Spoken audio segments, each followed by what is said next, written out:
This is Ken. He is 22 days out from his left shoulder rotator cuff repair, labral repair, and subacromial decompression. We did his other shoulder. How many years ago was that? 11. 11 years ago. This one's doing great. Kenny, how was your experience with this one as far as pain goes? He forgot he's supposed to be in a sling, but he thought, because he doesn't really have much pain, he thought that it was okay to not wear it, but I've corrected that now because he's still got 3 weeks to go. He's 3 weeks into the 6 weeks of passive range of motion only. So how was the pain this time versus the last surgery? Very good. How's therapy been going? Well, therapy I went to yesterday was my first one. Okay.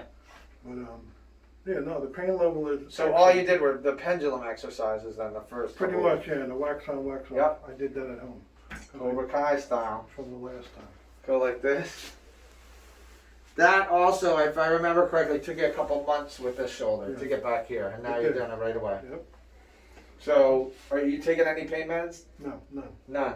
Did you have to take any after surgery? I did The for the first first day or 2 two? days, yeah. 2 days. And then the rest is just Tylenol or ibuprofen or something? I believe, yeah. Okay. So just do me a favor with the sling when you're on your feet. Other than that, I'm going to see you back in 3 weeks, and then we're going to start the strengthening part. Okay. So what do I? So This is yours. continue with that. I'm going to give you a new sheet with new instructions. You can turn it.